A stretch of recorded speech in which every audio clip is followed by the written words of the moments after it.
নিজের আদর্শের সৈনিক হিসাবে হতে চাই। শহীদ রাষ্ট্রপতি জিয়া রহমান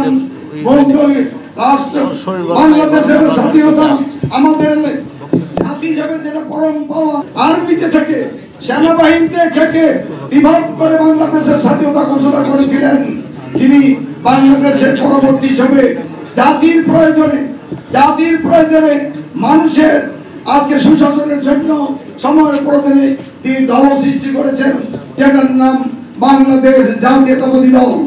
এই জাতীয়তাবাদী দল বাংলাদেশের স্বাধীনতা, সার্বভৌমত্ব, বাংলাদেশের মুক্তিযুদ্ধের মূল চেতনা, বহুদলীয় গণতন্ত্র পদক একটি প্রতিষ্ঠা করে তিনি বহুদলীয় গণতন্ত্রের প্রতি প্রবক্তা।